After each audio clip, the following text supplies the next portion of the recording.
आज धरने पे है, हजारों की तादाद में उन पे लाठीचार्ज हुआ है, जिसकी मैं कड़े लफ्जों में मजम्मत करती हूँ कि उनका ये कसूर है कि वो बीजेपी सरकार से सवाल करना चाहते हैं, उनसे कहना चाहते हैं, उनसे पूछना चाहते हैं क्या वजह कि उनके मुस्तकबिल के साथ क्यों खिलवाड़ किया जा रहा है।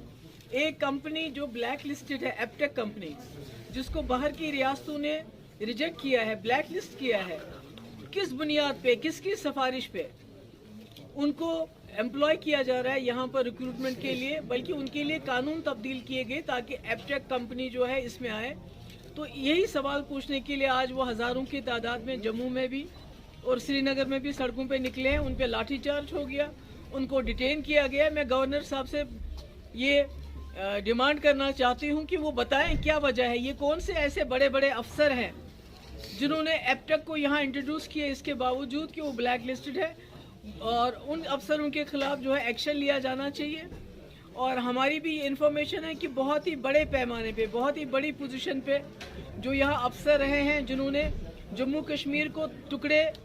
करने में अपना हिस्सा, कलीदी रोल अदा किया, वही अफसर इसमें भी इन्वॉल्व है, जिन्होंने एपटेक जैसी बदनाम ब्लैक लिस्टेड कंपनी को यहाँ के नौजवानों के मुस्तकबिल के साथ खिलवाड़ करने के लिए यहाँ लाया। नौजवान दिन रात मेहनत करते हैं, इम्तिहान देते हैं, और उसके बाद पता चलता है कि एपटेक की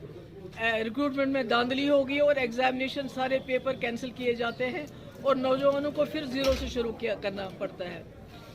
एक तरफ से सरकार लोगों को नौकरियों से बाहर निकाल रही है, नौकरियां दे नहीं रही है, बल्कि लोगों को नौकरियों से निकाल रही है। दूसरी तरफ से जितनी भी थोड़ी बहुत नौकरियां हैं उसमें एपटेक जैसी ब्लैक लिस्टेड कंपनी को सामने लाया गया है, जिसकी वजह से यहाँ के नौजवानों का मुस्तकबिल जो है दिन ब दिन अंधेरे में धकेला जा रहा है। उम्मीद करते हैं कि अमशीपोरा में जो अभी तक सिफारिश है कि उसको उम्र कैद मिलनी चाहिए, वो वाकई लॉजिकल कंक्लूजन तक पहुंचना चाहिए, क्योंकि हमने कई बार देखा, चाहे पथरेबल हो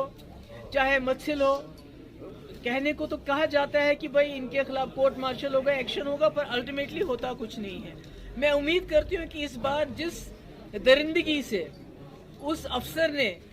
3 निहत्ते बेकसूर मजदूरों को मौत के घाट उतारा है, उसको उनको इंसाफ मिलेगा। और साथ ही खुद गवर्नर साहब ने वहां जाके राजौरी जाके कमिटमेंट किए उनके घर वालों के साथ कि उनके घर के फर्द को नौकरी मिलेगी, और जितना भी थोड़ा बहुत पैसा दिया गया है वो उनको ये केस लड़ने में सारा खर्च कर दिया उन फैमिलीज का। उनके पास कोई वसीला नहीं, कोई चारा नहीं है। इसलिए मेरी गवर्नर साहब से ये भी डिमांड है कि उन घर वालों को नौकरी मिलनी चाहिए। और जहां तक कुनन पोशपोरा का सवाल है, वो भी एक निहत्ता मजदूर पेशा नौजवान था जिसकी लाश 2.5 महीने के बाद मिली, आर्मी की कस्टडी में था, वहां से उसको गायब किया गया और उसके बाद उसकी लाश मिली। उसके घर वाले भी बहुत गरीब है। इंसाफ की तो उम्मीद नहीं है हमें, मगर फिर भी मैं यही कोशिश करूंगी कहने की कि एक थॉरो प्रोब होना चाहिए, और उसके घर वाले बहुत गरीब हैं, उनको एक नौकरी मिलनी चाहिए जल्द से जल्द, और उनको उसका जो है आर्मी की तरफ से बहुत बड़ा कंपनसेशन मिलना चाहिए।